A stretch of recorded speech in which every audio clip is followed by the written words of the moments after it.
A'udzubillahi minasyaitonirrajim. Bismillahirrahmanirrahim. Assalamualaikum warahmatullahi wabarakatuh. Innal hamdalillah nahmaduhu wa nasta'inuhu wa nastaghfiruh wa na'udzubillahi min shururi anfusina wa min sayyiati a'malina. May yahdihillahu fala mudhillalah wa may yudlilhu fala hadiyalah. Asyhadu an la ilaha illallah wahdahu la syarikalah wa asyhadu anna Muhammadan abduhu wa rasuluhu la nabiyya ba'dah.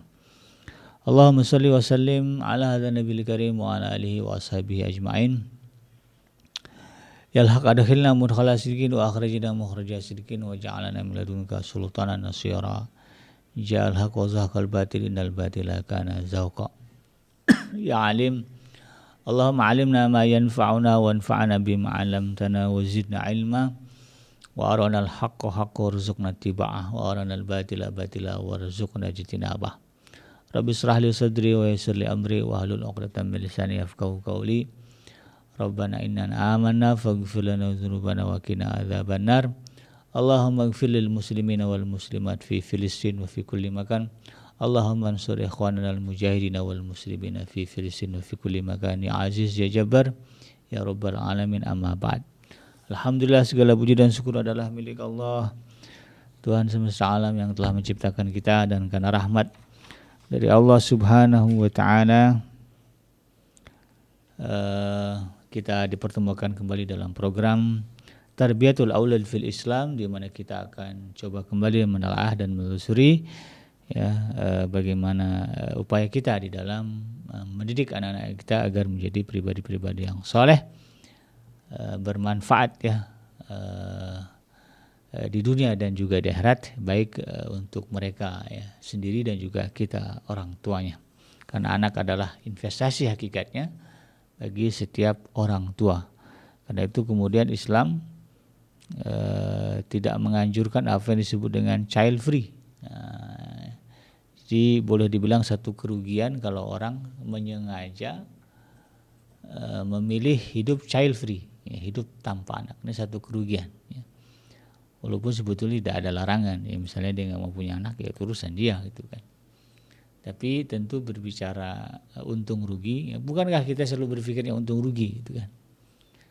Nggak ada orang yang mau rugi. Tanyalah orang manusia gitu, mau rugi nggak ada. Kalau tanya mau untung nggak, pasti mau.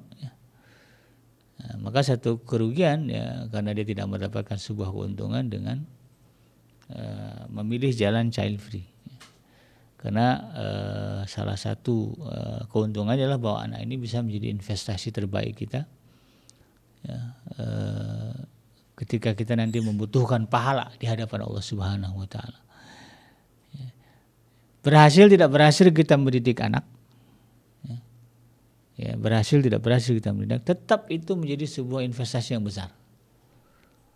Kalau itulah bedanya matematika bisnis dengan matematika agama. Kalau matematika bisnis udah investasi uang, kemudian ternyata nggak balik uangnya gitu kan, yang ada adalah dia nombok rugi gitu, maka dia rugi gitu kan, tidak untung. Tapi kalau di dalam matematika agama tidak begitu. Walaupun dia sudah mengeluarkan, walaupun ternyata setelah dijalani usaha mendidik anaknya semaksimal mungkin, tapi ternyata anaknya tidak menjadi pribadi yang soleh, bahkan nauzubillah sebaliknya menjadi kafir gitu kan, maka dalam hitungan agama dia tidak rugi, tetap itu adalah sebuah investasi yang menguntungkan bagi dia, karena yang membalasnya itu bukan anaknya tetapi Allah Subhanahu wa ta'ala. Makanya kemudian di dalam kisah para nabi ada kisah Nabi Allah Nuh. Nabi Allah Nuh adalah contoh bahwa upaya beliau di dalam mendidik anaknya ternyata tidak menggembirakan, hasilnya tidak sesuai yang diharapkan, anaknya kemudian menjadi pembangkang. Tapi apakah kemudian kalau berbicara investasi itu sebuah kerugian? Tidak. Nabi Nuh alaihissalam tetap mulia, tetap dimuliakan oleh Allah Subhanahu wa ta'ala. Jadi jangan berpikir wah nanti kalau punya anak kemudian ternyata anaknya bangor badung gitu, kita malah rugi nanti.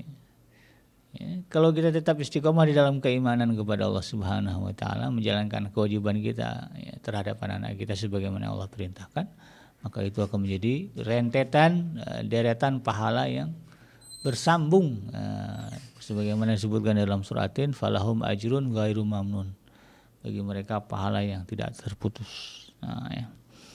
Jadi ini pentingnya kita memahami kenapa kemudian kita punya anak gitu. Tidak lupa kita baca salawat dan salam. Allahumma sholli ala sayyidina Muhammad wa ala ali sayyidina Muhammad. Assalamualaikum ayuhan nabi wa rahmatullahi wabarakatuh. Ya, semoga Allah terima salawat dan salam kita dan dilimpah curahkan kepada para nabi dan para rasul. Wabil khusus ya Rasulullah Muhammad sallallahu alaihi wasallam. Semoga kita termasuk orang yang akan berbahagia ya nanti ketika bertemu dengan Allah, dijauhkan dari siksa api neraka, dikumpulkan bersama dengan orang-orang yang soleh, lalu kemudian dimasukkan ke dalam jannahnya dan dipertemukan dengan Rasulullah SAW di tepi sebuah telaga yang sangat indah, di bawah sebuah pohon yang sangat rindang. Insyaallah, amin ya rabbal alamin. Ini yang kita harapkan, ini yang kita cita-citakan.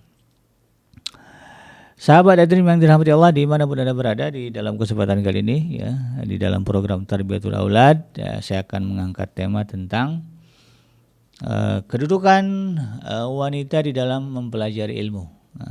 Ya. Ini merujuk kepada apa yang ditulis oleh Syekh Dr. Abdullah Nasir Alwan di dalam kitabnya, yaitu Tarbiyatul Aulad fil Islam. Salah satu prinsip utama di dalam agama Islam terkait dengan belajar adalah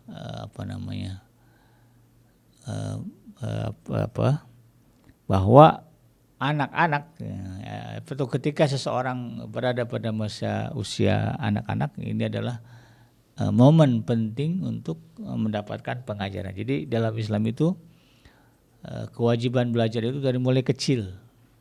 Jadi anak-anak ini kita bentuk imannya, kita bentuk akidahnya, kita bentuk pemahamannya dari kecil.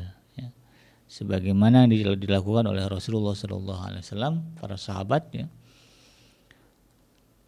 Sehingga ketika mereka nanti remaja, dewasa, ya, mereka menjadi pribadi-pribadi yang tangguh. Ya. Di satu sisi juga memang ya,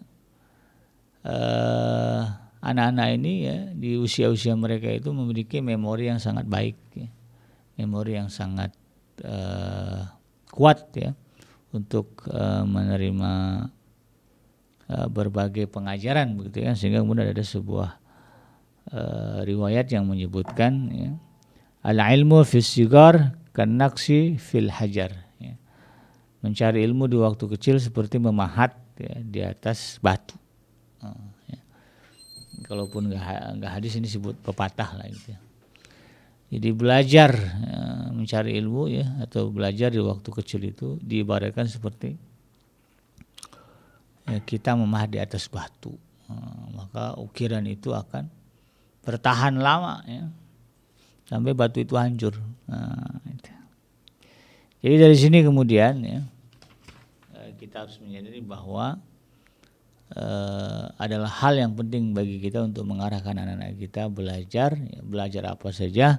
Tentu ya berdasarkan hierarki tadi itu, ada yang wajib dipelajari, ya, mandatori gitu ya, ada yang sifatnya kemudian fardu ain tadi ya, atau yang kemudian ada sifatnya fardu kifayah gitu ya.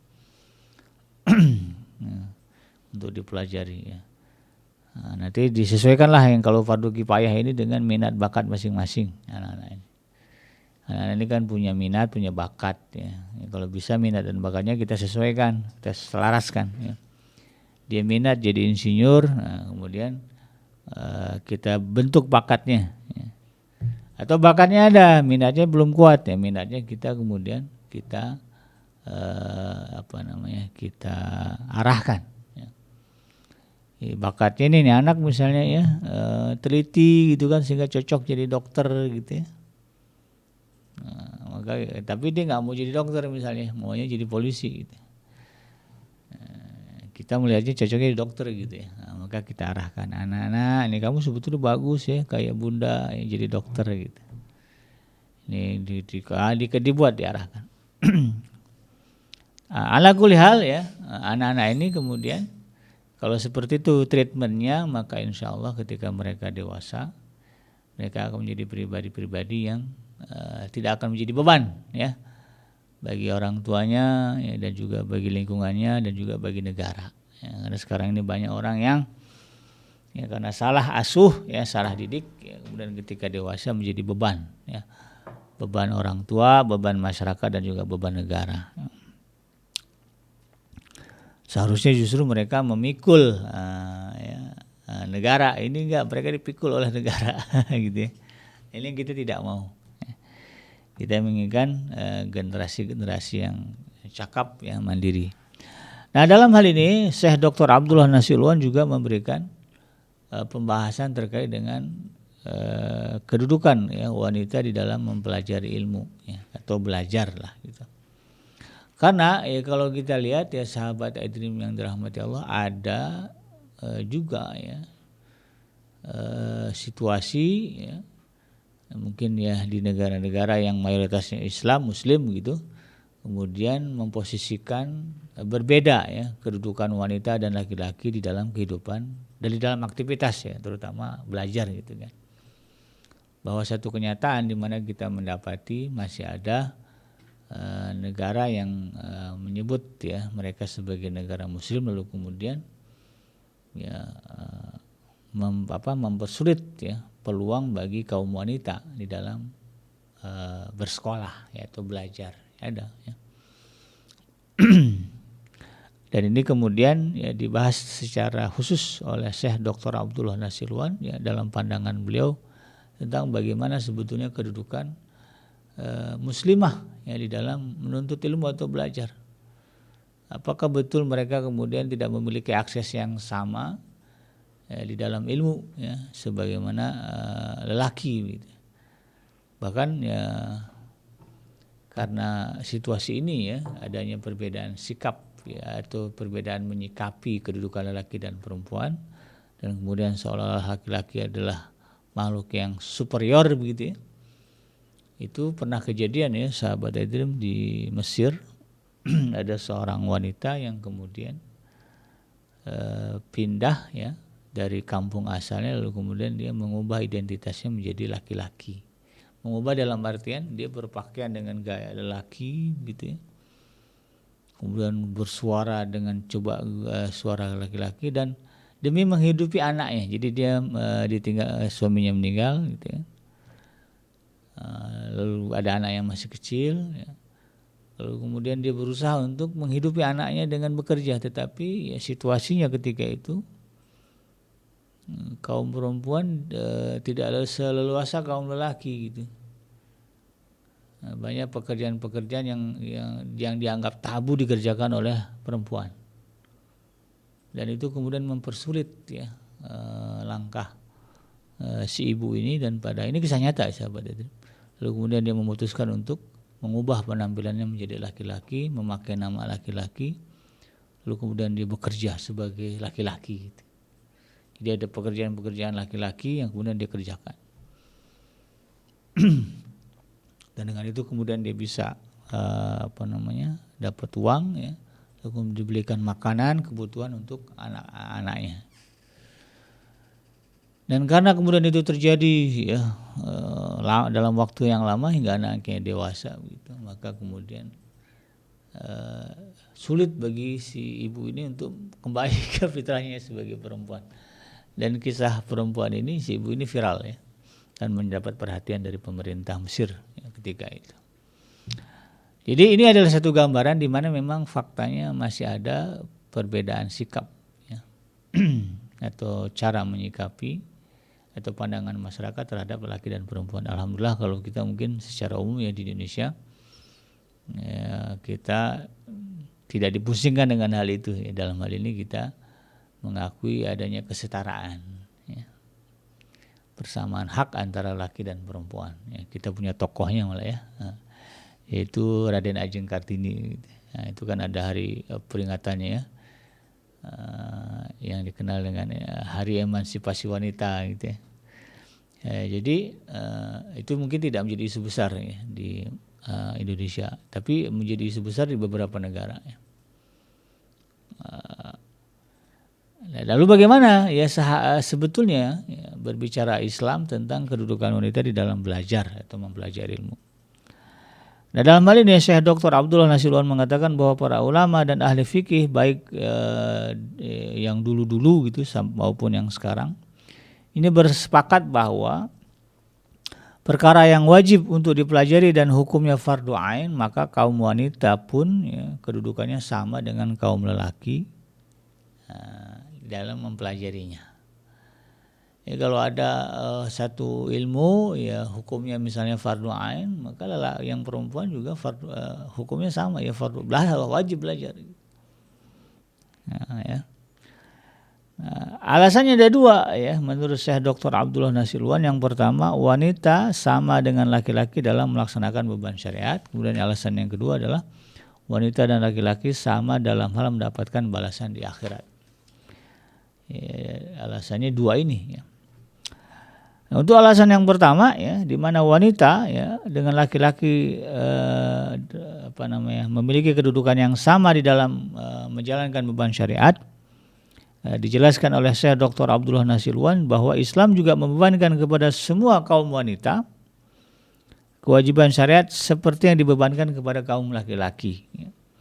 Misalnya sholat, zakat, ya, haji, ya, kemudian berbakti, ya, jujur, adil, ya. Kemudian jual beli, gadai gitu ya, kemudian amar ma'ruf ya.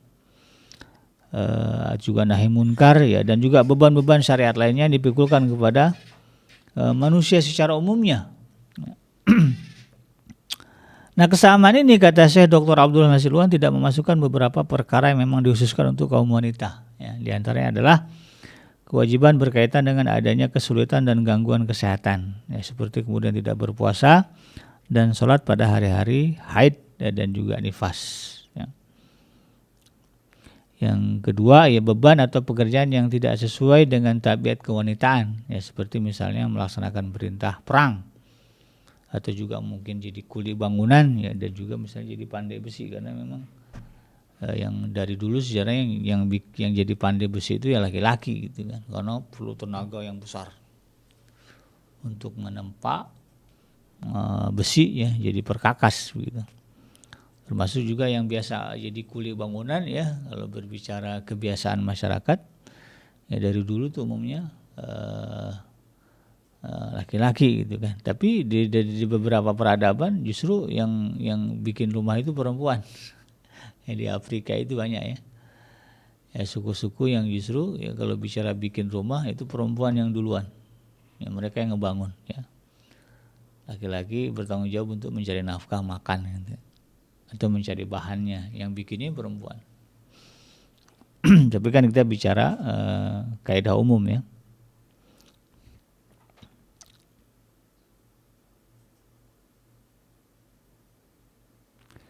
Jadi walaupun sama itu kan kedudukan laki-laki dan perempuan, tetapi ada juga hal-hal yang kemudian berbeda prakteknya dengan kaum lelaki gitu ya. Yang itu tadi ya, yang pertama tentang masalah haid dan nifas. Laki-laki nggak ada haid, nggak ada nifas gitu kan. Maka tentu walaupun sama kedudukannya, tetapi dalam hal ini perempuan memiliki kekhususan ya. Termasuk juga beban pekerjaan yang tidak sesuai dengan tabiat kewanitaan ya. Kemudian pekerjaan yang bertentangan dengan ciri-ciri tugas sebagai wanita ya, seperti misalnya bertanggung jawab terhadap keluarga, mendidik anak, dan membina rumah tangga. Ini kan secara umum ini beban yang dipikulkan kepada kaum lelaki gitu ya. Kan ke ayat yang mengatakan ya ayyuhallazina amanu qu anfusakum wa ahlikum. Nah, ini kan khitabnya kepada lelaki kan gitu ya. Yang menjadi kepala keluarga. Kemudian juga berbeda terkait dengan pekerjaan yang dilakukannya yang mengakibatkan kerusakan sosial yang berbahaya, seperti misalnya pekerjaan atau tugas yang menyebabkan terjadinya percampuran antara laki dan perempuan. Ya. Jadi dalam hal ini ada pembahasan khusus ya, yang 4 hal ini. Di luar itu ya sama laki dan perempuan.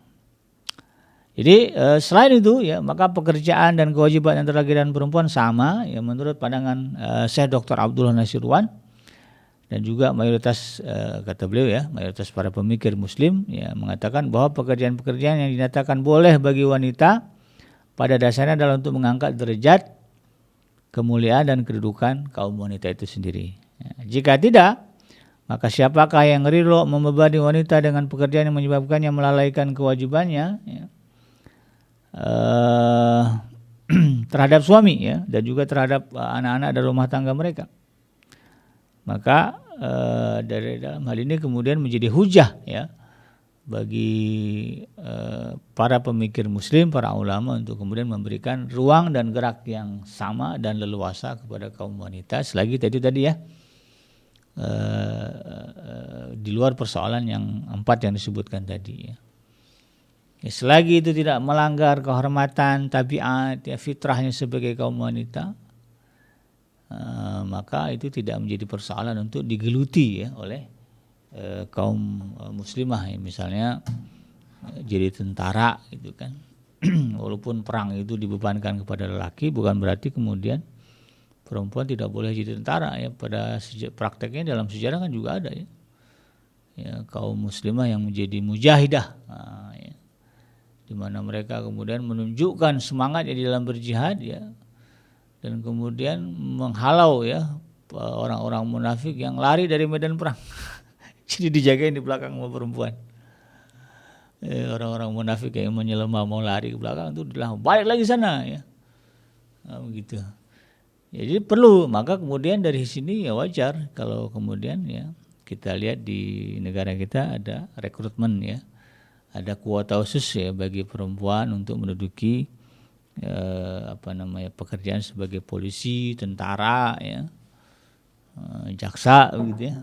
Ini menjadi hal yang biasa kita lihat. Jadi itu bukan hal yang melanggar syariat, ya, menurut saya Dr. Abdullah Nasirwan. Apalagi kemudian jadi dokter, ya, jadi guru, gitu, ya. Nah, yang penting itu tadi, ya, ada hal-hal yang bisa dihindari, ya, terutama misalnya yang sifatnya ikhtilat, ya, atau percampuran antara laki dan perempuan. Apalagi dokter, ya, nah, ini perempuan ini kan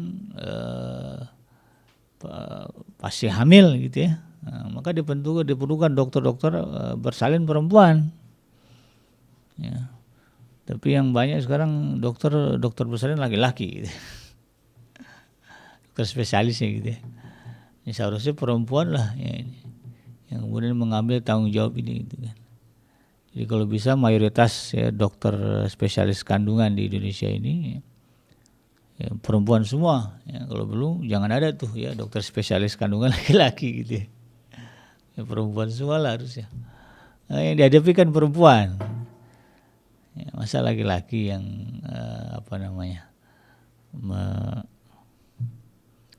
melakukan itu kan, ya. Tapi kalau situasinya kemudian menjadi darurat itu lain lagi, ya. Tapi kalau nggak ada darurat, ya, harusnya kaum perempuan. Ini dimotivasi nih, ya, kepada kaum muslimin, ya, untuk mendorong anak-anak mereka, terutama yang wanita, yang perempuan, untuk menjadi dokter spesialis kandungan. Kan banyak tuh spesialisnya lah. Nah, yang kandungan ini khusus lah perempuan, gitu, ya, jangan diambil laki-laki, gitu. Yang laki-laki ambil yang lain, ya, spesialis jantung, yang kandungan ini harusnya perempuan aja. Gitu, ya. Jangan laki-laki, gitu.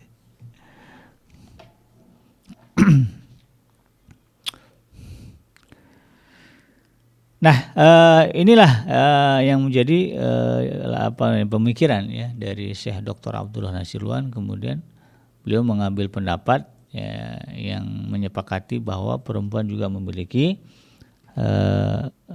hak, ya, dan kewajiban yang sama di dalam menjalankan beban syariat. Ya.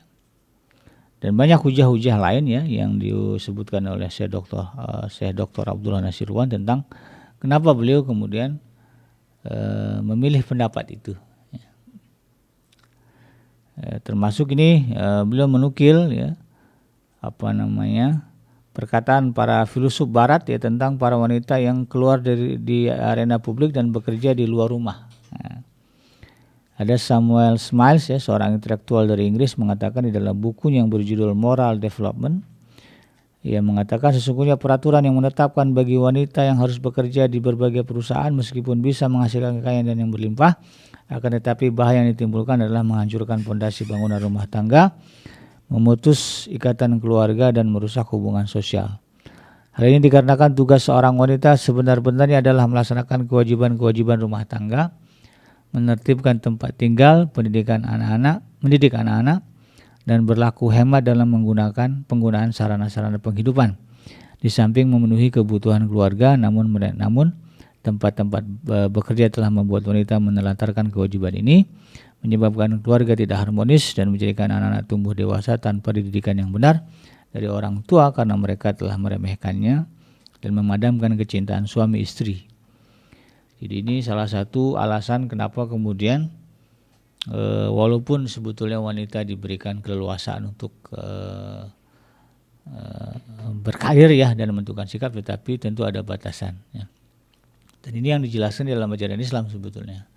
Ya, wanita kalau mau bekerja ya, syaratnya yaitu tadi ya, kewajibannya di dalam rumah tangga ya, terutama terkait dengan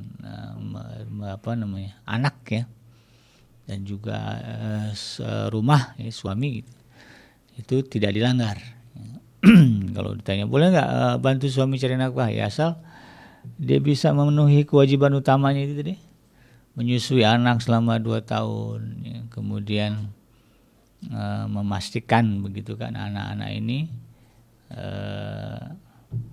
mendapatkan kasih sayang dari ibunya, kehadirannya tetap ada, maka tidak jadi persoalan gitu kan. Tapi tentu kalau berbicara normalnya, biarkanlah istri ya berada di rumah bersama dengan anak-anaknya gitu kan, bersama anak kita gitu ya, dan kemudian kita cukupkan ya, para suami mencukupkan kebutuhannya, keperluannya, bukan hanya keperluan di dalam rumah ya, keperluan dia di luar rumah juga, misalnya refreshing, jalan mana, itu kita penuhi, normalnya begitu.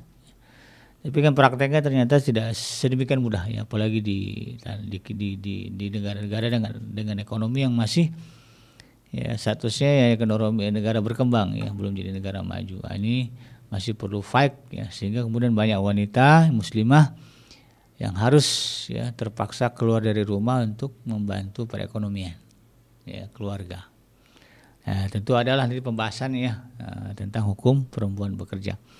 Tapi kalau berbicara beban syariat tadi ya seperti itu ya, pendapat dari Syekh Dr. Abdullah Nasih Al-Wan. Yang kedua alasannya adalah wanita dan laki-laki ya dalam hal ini sama mendapatkan balasan di akhirat.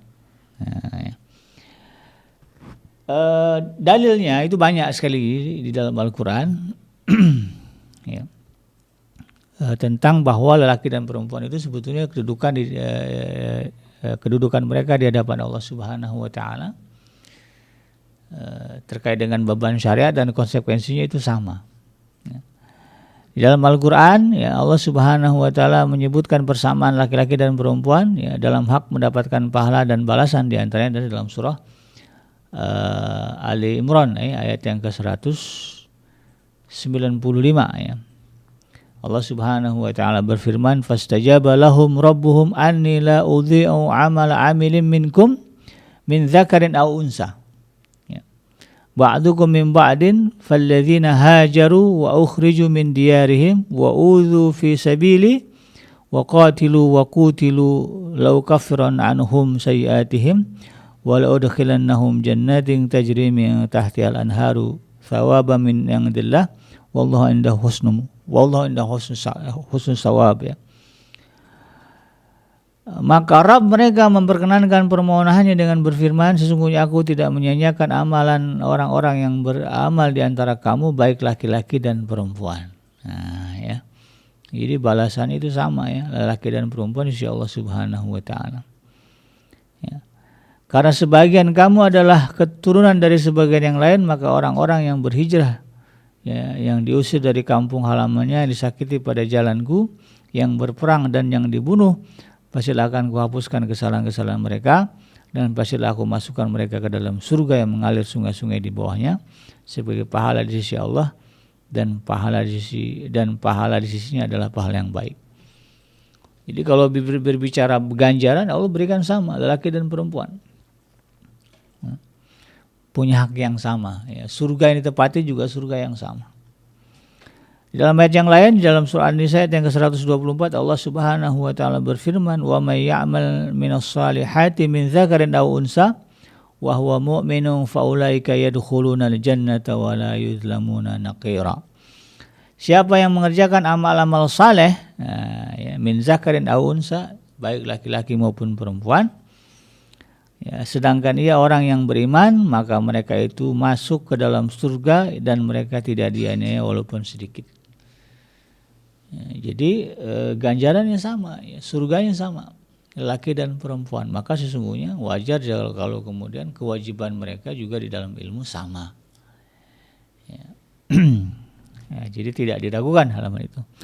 Kemudian Allah Subhanahu wa taala juga menegaskan hal itu di dalam surah Al-Ahzab, surah yang ke-33 ayat yang ke-35. Allah Subhanahu wa taala berfirman, "Innal muslimina wal muslimati wal mu'minina wal mu'minati wal qanitina wal qanitati was sadiqina was sadiqati was sabirina was sabirati wal khashi'ina wal khashi'ati wal mutasaddiqina wal mutasaddiqati was shaimina was shaimati wal hafizina furujahum wal hafizati والذاكرين الله كثيرا والذاكرات أعد الله لهم مغفرة وأجرا عظيما. Jadi ini menggambarkan bahwa lelaki dan perempuan itu memikul kewajiban yang sama di hadapan Allah Subhanahu wa taala, sebagaimana Allah sebutkan, sesungguhnya laki-laki dan perempuan yang muslim, laki-laki dan perempuan yang mukmin, laki-laki dan perempuan yang tetap di dalam ketaatannya, laki-laki dan perempuan yang benar, laki-laki dan perempuan yang sabar, laki-laki dan perempuan yang khusyuk, laki-laki dan perempuan yang bersedekah, laki-laki dan perempuan yang berpuasa, laki-laki dan perempuan yang memelihara kehormatannya, laki-laki dan perempuan yang banyak menyebut Allah. Maka Allah katakan di sini, "A'adallahu lahum maghfiratan wa ajran 'azima." Maka Allah telah menyediakan bagi mereka ampunan dan juga pahala yang besar. Sama besarnya pahala dan ampunan yang Allah berikan kepada lelaki dan perempuan yang sama-sama memenuhi kewajiban syariat yang sudah ditetapkan di dalam ajaran Islam. Ketika Allah memerintahkan satu amalan, lalu kemudian itu dikerjakan oleh lelaki dan perempuan, maka pahalanya sama. Ketika Rasulullah SAW menetapkan satu amalan, ketika kemudian dikerjakan oleh laki dan perempuan, maka pahalanya sama. Rasulullah menyebutkan misalnya, utlubul ilma minal mahad ilal lahdi, carilah ilmu dari kalian lahir sampai kalian masuk ke liang lahat. Maka ini juga berlaku bagi kaum perempuan. Perempuan juga wajib belajar, dari mulai mereka lepas dari boyan ibunya sampai kemudian menjelang sakaratul maut. Kewajibannya sama, tidak dibedakan. Maka kalau laki-laki sekolah, perempuan juga sekolah. Kalau laki-laki bisa boleh mondok, maka perempuan juga boleh mondok. Jadi tidak dibeda-bedakan. Nah, bukti lain yang menunjukkan bahwa wanita itu sama dengan laki-laki dalam hak yang mendapatkan pahala dan balasan dan tidak dibeda-bedakan satu sama lainnya, sebagaimana sabda Rasulullah SAW dalam sebuah hadis yang cukup panjang, diriwayatkan dari Abdul Bar di dalam Al-Isti'ab dan juga di dalam Sahihnya Imam Muslim, dikatakan bahwa satu ketika Sayyidah Asma binti Yazid bin Sakan mendatangi Nabi SAW kemudian bertanya, "Aku ini adalah utusan dari para wanita kaum muslimah di belakangku. Mereka semuanya sependapat dengan pendapatku ini. Sesungguhnya Allah telah mengutusmu kepada laki-laki dan kaum perempuan. Kami beriman dan kami mengikutimu. Sedangkan kami ini para wanita yang terbatasi dengan pekerjaan rumah tangga, dan para lelaki itu diutamakan dengan ibadah sholat Jumat, menyaksikan jenazah dan berjihad. Jika mereka keluar rumah untuk berjihad, maka kami menjaga anak-anak dan harta mereka, dan kami mendidik anak-anak mereka. Apakah kami juga mendapatkan bagian pahala mereka, wahai Rasulullah?" Kemudian Rasulullah SAW menolehkan wajahnya kepada para sahabatnya, ya, kemudian bersabda, apakah kalian pernah mendengar satu pertanyaan yang dilontarkan oleh seorang wanita yang lebih baik daripada ini? Rasulullah aja acungin jempol. Gitu ya.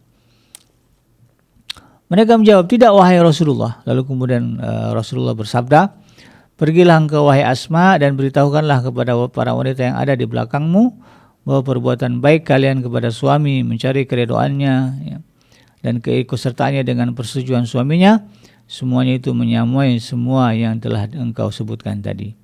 Kemudian Asma pergi seraya mengucapkan tahlil dan takbir. Ia merasa gembira oleh ungkapan Rasulullah SAW yang telah disampaikan oleh Rasulullah tersebut. Maka berdasarkan hadis ini, ya, kita mendapatkan penjelasan bahwa pahala yang didapat oleh para wanita dalam melaksanakan pekerjaan rumahnya, ya, seperti menertibkan rumah, ya, menaati suami dan mendidik anak, menyamai pahala jihad dan kekhususan yang dimiliki oleh kaum lelaki. Jadi ibu-ibu ya nggak usah bingung kalau kemudian nanti ternyata ya disuruh suaminya udah di rumah aja Umi, ya, ajari anak-anak begitu kan, beresin rumah gitu ya.